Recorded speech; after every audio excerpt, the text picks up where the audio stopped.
السلام علیکم، میاں سیف الرحمان حاضر خدمت اپنے YouTube channel fair and square کے ساتھ۔ آپ سے گزارش ہے کہ چینل کو لائک شیئر سبسکرائب کریں تاکہ آپ سے مزید انفارمیشن کا تبادلہ ہو۔ آج ہم بات کریں گے عمران خان کا کاؤنٹر بلاسٹ۔ آپ جانتے ہوں گے کاؤنٹر بلاسٹ کیا ہوتا ہے۔ اس ملک میں جتنے مقدمے ہوتے ہیں تقریباً اتنے ہی کاؤنٹر بلاسٹ ہوتے ہیں۔ تو مقدمے بازی کے تو آپ دیکھتے ہیں عمران خان اتنے ماہر نکلے کہ شاید ہی کوئی گاؤں کا دیہاتی وہ جو شوقین ہوتے ہیں مقدمے بازی کے وہ بھی نہ ہوں۔ کبھی شہباز شریف پہ مقدمہ، کبھی کسی پہ مقدمہ، اور مقدموں کے جوش میں جہانگیر ترین پہ بھی ہو گیا، سب پہ ہو گیا۔ وہ ہو سکتا ہے لوگ تو کہتے ہیں کہ جی یہ آئی واش بھی ہوتا ہے، ایسے دکھاوا بھی ہوتا ہے، اس کو بیلنس کرنا بھی کہتے ہیں، بیلنسنگ ایکٹ بھی ہوتا ہے۔ بہرحال جو بھی حقائق دنیا کے سامنے زیادہ دیر نہیں چھپ سکتے۔ میں اور میرے بہت سے دوست اب اس بات پہ اتفاق کرتے ہیں کہ لوگ بہت ذہین سیانے ہو گئے ہیں، اور لوگوں کو وہ باتیں علم ہوتی ہیں جو ہم نے 37 سال 38 سال جرنلزم کی، صحافت کی کئی جہتیں اور کئی منازل مراحل طے کرنے کے بعد بھی ہم جہاں پہنچتے ہیں، لوگ اب ہمارے جو ناظرین ہیں آپ لوگ وہ وہاں پہلے پہنچے ہوتے ہیں۔ اب اتنا میس بمبارڈمنٹ کا دور ہے انفارمیشن کا۔ اب کاؤنٹر بلاسٹ بھی ہر لوگ جانتے ہیں۔ آپ کو پتہ ہے جو بڑے پرانے کھلاڑی ہوتی ہیں مقدموں کے، وہ اگر ان پہ مقدمہ ہو جائے تو وہ کاؤنٹر بلاسٹ میں ایک مقدمہ مدعی پر کر دیتے ہیں۔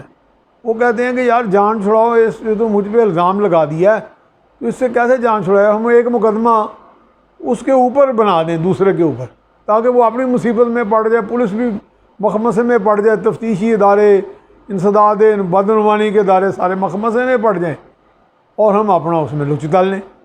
تو یہ اب کاؤنٹر بلاسٹ ہے کہ عدالت عالیہ جسے لاہور ہائی کورٹ کہتے ہیں، جس کے 3 جج جن کی انٹیگریٹی پہ سوال نہیں کیا جا سکتا، وہ تمام تر قانونی تقاضے پورے کرنے کے بعد، بلیک لسٹ کا مطالعہ کرنے کے بعد اور نیب کا موقف سننے کے بعد، اداروں کا موقف سننے کے بعد، وہ فیصلہ کرتے ہیں کہ شہباز شریف سابق وزیر اعلیٰ پنجاب اپنے موذی مرض کے علاج کے لیے UK جا سکتے ہیں 8 ہفتے یا 7 ہفتے کے لیے، دن مقرر کر دیے جاتے ہیں اور ایک عدالت کو ضمانت دے دی جاتی ہے، یعنی عدالت کو یقین دہانی کرا دی جاتی ہے۔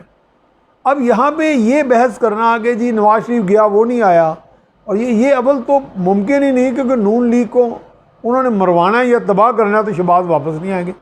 شہباز ہی تو وہ فیس ہے اب جو بچا ہوا پیچھے۔ ابھی تو نواز کے واپسی کا تو پتہ ہی نہیں نا، تو شہباز صاحب پاکستان نہ واپس آ گئے، کیا کتنی بڑی حماقت کریں گے؟ میں نہیں ان سے یہ توقع کرتا۔ تو لہٰذا دنیا میں خام خواہ اب ان کو ہم جانے نہیں دیں گے۔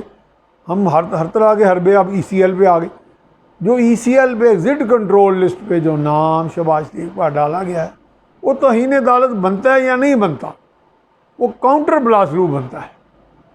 تو مقدمے بازی کا یا یہ جو آپ نے ایک رواج ڈال دیا کاؤنٹر بلاسٹ کا، کیا یہ قانون شکنی کے زمرے میں آتا ہے یا قانون سے کھلواڑ کے زمرے میں آتا ہے؟ یہ تو اب آپ لوگ ناظرین آپ لوگ فیصلہ کریں۔ السلام علیکم۔